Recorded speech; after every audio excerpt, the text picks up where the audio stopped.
I love you. वो आज का मुद्दा क्या है वो? आप बता दो। एजेंडा छेड़े तो वो पारिवारिक सांसद हम यहीं शुरू कर देंगे वो। देखना दे, बुरा मत लगाना, ठीक है? मन परेशान है और तन बेचैन है, ठीक है ना नाती? क्या कह रहा हूँ, सुन रहा है ना? सबके परिवार में आग लगी हुई है नाती। आज का युवा बेचैन है रे, बहुत बेचैन है। अम्मल पान नशा करके घर में जाता है, फिर घर बेचैन है रे, घर बेचैन है। दुनिया में बड़ी बात कुछ भी नहीं रह गई रे। धरती में अब सब छोटी छोटी बातें ही है रे, जिससे सभ्यता बिगड़ ली है और मन बेचैन है रे। दादाजी इनको समझा लीजिए, ये मेरे को पीछे से गुदगुदी लगा दे रहा है दादाजी। दादाजी मैं तो जरा सा मजाक कर रहा था दादाजी। क्या दादाजी? ए नाती, तुम लोगों ने तो अपना अम्मल पान छोड़ दिया रे। तुम समाज सेवा में लग गए और रागा बेटा में अपना अम्मल पान नहीं छोड़ पाए रे। हम लोग अपने अम्मल पान में अपने परिवार के साथ लगे रहे रे, तुझे पता है रे? हाँ? देश की रक्षा कौन करेगा? हम करेंगे। कैसे करोगे रे? हमसे करेंगे। देखा ना रे चिरकुट बाबा, क्या कहा? तन से करेंगे, इसका मतलब देश को हमारे शरीर की जरूरत है रे, तन की आवश्यकता है रे। और इस तन में बुद्धि भी है रे। बुद्धि की जरूरत कितना पड़ती है देश को, पता है ना रे तेरे को? हम जहाँ जाते हैं वहाँ अम्मल पान करते हैं रे, और जो हमारे घर में काम करता है वो अपने अम्मल पान हमारे घर में पूरा करता है रे। और पता है तेरे को इससे कितनी असभ्यता होती है?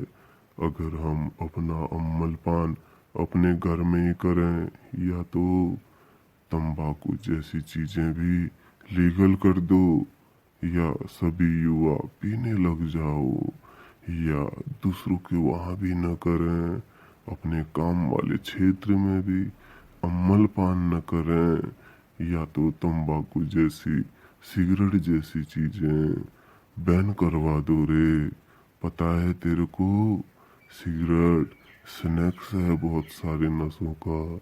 अगर सिगरेट नहीं होगी तो बहुत सारे नशे भारत देश से लुप्त हो जाएंगे रे। नाती, पता है राज की बात? एक आदत को बनने के लिए उस आदत को 100 तरीकों से गुजरना पड़ता है नाती। और आजकल हम उन 100 तरीकों को गुजरने के लिए video, cinema, TV, mobile, internet, इन चीजों का प्रयोग करते हैं, पता है नाती? एक आदत, गलत आदत, तंबाकू, सिगरेट, पान मसाला, शराब, हम 100 बार पिक्चर में देख लेते हैं और बाहर आके एक बार आदत बना लेते हैं। नाती, इतने ढेर सारे आजकल रेप हो रहे हैं, क्यों हो रहे हैं? एक पिक्चर में हम 100 बार रेप करते हुए देख लेते हैं नाती, तो वह आदत बन जाता है रे। पगले, ये आदतें हम अपनी कला से ही सीख रहे हैं नाती। और कलाएं सभ्य होनी चाहिए रे। कहाँ ध्यान है तुम्हारा? देश में ध्यान दो रे, देश की कला में ध्यान दो। असभ्यता वहीं छुपी हुई है, वहीं से तो सारा राज है, और वहीं से राजनीति है रे पगलों। पिक्चर के आगे दिखाया जाता है तंबाकू, सिगरेट, शराब से कैंसर, कर्क जैसी अनेक बीमारियां होती है नहीं होती। सच कह रहे हो दादाजी, मैं सहमत हूँ आपकी बात से। मैं भी दादाजी आपकी बात से पूरा सहमत हूँ।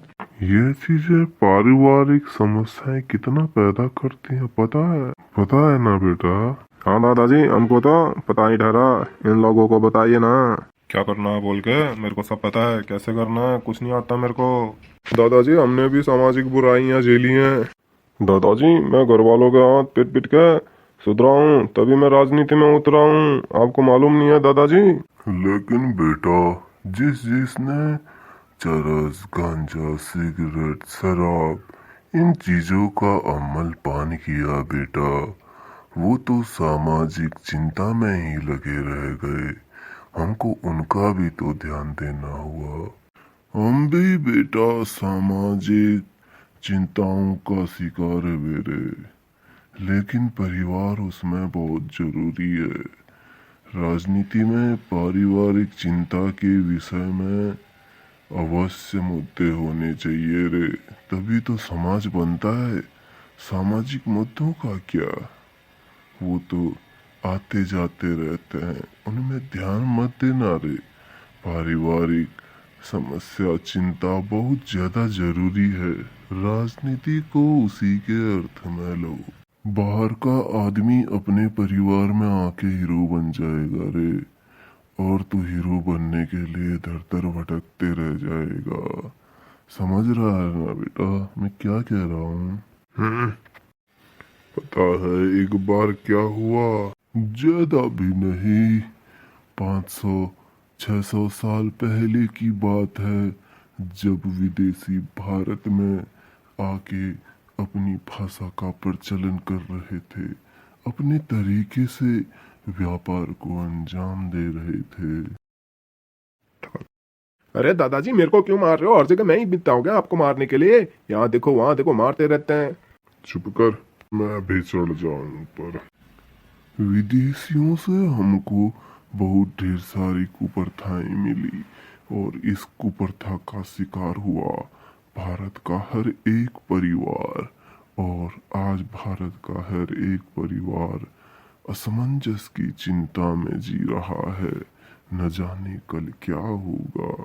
हमारे देश के राजाओं ने हमारी भाषा में ध्यान नहीं दिया, कहने लगे कौन सा यह ऐसी भाषा परिवार के अंदर बोलेंगे, लेकिन आज हर एक परिवार में बोली जाती है ऐसी असभ्य भाषा जिससे आदमी के रोंगटे खड़े हो जाए ना थे। भाषाओं में ज्यादा विभिन्नता तो नहीं थी, लेकिन भाषा जो उनकी शैली थी वो बहुत भयानक थी। बाहर की सभ्यता का जो हमारे देश में असर पड़ा, उसने हमारे रिश्ते नातों को बर्बाद कर दिया। उनके सभ्यता में आनंद तो आता था, लेकिन यह आनंद हमारा एक अंधेरे पर्दे के पीछे रह गया, और हमारे राजा कुछ भी नहीं बोल पाए, एकदम से चुप रह गए। और आजकल राजनीति में भी तो यही कर रहे हो नाती। संस्कृत भाषा का उत्खनन हो रहा था, संधि विच्छेद गलत शब्दों के साथ जोड़ के बनाए जा रहे थे। और हमारे राजा बोले इतना तो चलता है, कौन सा ये लोग अपने परिवार में ऐसी भाषा लेकर जाएंगे। लेकिन आज देखो हर जगह अपने परिवार में, हर जगह समाज में ये भाषा अब खुद निकल जाती है मुंह से, पता चलता है किसी को। सही कह रहे हैं दादाजी, परिवार में तो हमारे मुंह से भी कभी कभी और इतनी गलत बातें निकल जाती हैं, मैं परेशान हो जाता हूँ दादाजी। राका भाई सही कह रहे हैं दादाजी, मेरा मुंह से भी कभी कभी इधर उधर हो जाता है परिवार में। मैं क्या करूँ दादाजी, मैं मजबूर हो गया हूँ ना, समाज से आदत लग गई है ये पूरी। दादाजी हमने तो अपना अम्ल पान छोड़ने के लिए अपने परिवार को त्यागना पड़ा, तब जाके हम समाज से जुड़ पाए, राजनीति में हमको स्थान मिला और हमने यहीं से अपनी सामाजिक सेवा शुरू कर दी दादाजी। देखो दादाजी, आप तो गांजा दम पीते हो दादाजी। दादाजी, आप भी तो पहले सुट्टा दम लगाते थे, आप आजकल भी तो लगाते हो। आपने भी तो धन समाज सेवी में नहीं दिया दादाजी। अरे चुप करना, तभी तो हमको सामाजिक चिंता तोहफे में मिली रे। अब जब से सिगरेट तंबाकू जैसी चीजें आई हैं तो बोल रहे हैं कौन सा समाज में खुल के रख देंगे और पीना शुरू कर देंगे। अब ऐसा ही शुरू होने जा रहा है बच्चों। किसी न किसी को तो जिम्मेदारी लेनी ही पड़ेगी ना रे। क्यों सा सही कह रहा हूँ ना मैं? एकदम सही कह रहे हैं दादाजी, आप एकदम सही कह रहे हैं। मेरी समझ में तो ये आ रहा है कि या तो सीधा सा पूरा देश असभ्य होना चाहिए तभी मजा है, या तो पूरा देश सभ्य होना चाहिए तभी मजा है। ये बीच के लोचे लाचे में परिवार बीच जा रहा है दादाजी। मेरे तो यही समझ आ रहा है। मैं सही कह रहा हूँ ना दादाजी? नाती, तेरे को पता है समाज को कैसे सुधारना चाहिए? जैसे हम हैं, सिगरेट तंबाकू गाली गलौज देते हैं, असभ्यता दिखाते हैं, तो इतने ढेर सारी टेक्नोलॉजी है, पुलिस है, इनसे पता कराइए कहाँ असभ्यता है, हमको सजा दो नाती। और हमारी जो ये पूरी जनरेशन है इसको सजा दो, और जो आने वाली पीढ़ी है ना बेटा, उसमें से एक आदमी ऐसा होगा जो इस सभ्यता को असभ्यता को अपनाने की सोचेगा, और बाकी सबको मालूम होगा रे कि इसमें तो सजा मिलती है। हमारे आने वाली पीढ़ी को तोहफे में मिलेगा रे ये असभ्यता सजा है एक, और हमारे लिए तो वो सजा ही है, लेकिन आने वाली पीढ़ी के लिए एक सबक रहेगा। किंतु जो उनके भी आगे आने वाली पीढ़ी है ना बेटा, उसके चेत मन में कभी ये भाव आएगा ही नहीं कि सिगरेट शराब असभ्यता ऐसी कोई चीजें होती है, उसका दिमाग सोचेगा ही नहीं। अब हमारे तो बेटा चेत मन में असभ्यता है, ये कैसे निकलेगा रे बाहर? ये तो अब रह गया है, अब जब मरेंगे तब ही यह दबेगा। और जिसके पास रह गया है उसको सजा का हक दो, और जिसके अचेत मन में यह है ही नहीं उसको कैसी सजा रे बेटा? ऐसे ही करके धीरे धीरे 3 पीढ़ियों में समाज सुधारा जाता है रे। हम समाज का फल अपनी ही जीवन काल में नहीं देख सकते रे, नहीं देख सकते। वो मैं आपकी बात बहुत गौर से सुन रहा हूँ।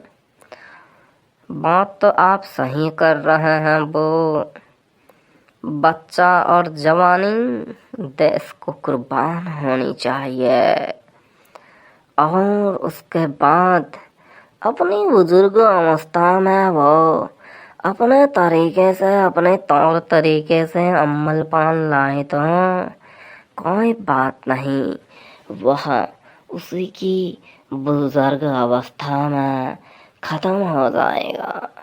और यहाँ का जवान और बच्चे की जो उम्र होती है वो बनी की बनी रहेगी, एकदम तंदुरुस्त। वो हाँ नाती, ये बात तो है। सिगरेट भारत से ही पूरी बंद हो जाएगी तो यहाँ घोड़ा घाट तैयार हो जाएंगे। सिगरेट का छोटा मोटा नशा करने वाले इस मुझे आराम से घोटा पी के शांत रहेंगे।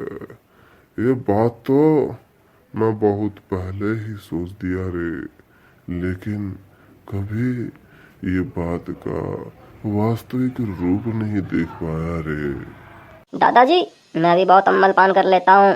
घर में मैं भी असभ्यता फैला लेता हूँ। दादाजी सही कह रहे हैं। अगर सरकार मेरे हाथ में होती ना तो मैं सब बैन करवा देता। असभ्यता का नाम ही नहीं रहता दादाजी। मैं भी खुद परेशान हूँ दादाजी इससे। मैं तो दादाजी प्रिंस हूँ देश का। मैं ज़्यादा कुछ राजनीति में करना तो नहीं जा रहा, लेकिन कर लेता हूँ दादाजी। वरना मैं तो कब के भारत से असभ्यता को बाहर कर देता दादाजी। अरे जाओ ना, हम नहीं कर पाए देश का कुछ, तुम क्या करोगे? अरे रागा बेटा, ये काम रुपयों से थोड़ी ना होता है। दादाजी मैं तो कब के ये चीजें बैन करवाने वाला था, लेकिन ये तो मेरे ही लोगों की जरूरत है दादाजी। मैं खुद भी परेशान हो गया हूँ दादाजी, मैं तो घिर गया अपनों से। बेटा लेकिन राजनीति तो अभी तुम्हारे हाथ में है। तुम तो बहुत कुछ कर सकते हो ना बेटा। अरे दादाजी इनसे कुछ नहीं होने वाला। अब जो करेंगे हम करेंगे, लेकिन 2024 का इंतजार करेंगे। अरे पागल है क्या? क्यों क्यों मैं पागल? दादाजी नमो भाई से बात कर रहे हैं ना? तो मैं दादाजी से बात कर रहा हूँ। अरे लड़ना शुरू मत करो अब तुम।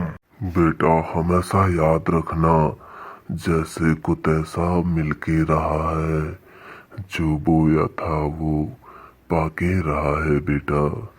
बेटा कभी कभी हमको फल की चिंता नहीं करनी पड़ती रे, और हमको काम शुरू कर लेना पड़ता है रे। हमको नींव डालनी पड़ती है, उसके बाद देखा जाता है कि लास्ट में वो क्या परिणाम देता है रे। और वैसे हमको परिणाम भी तो सभ्य ही चाहिए ना।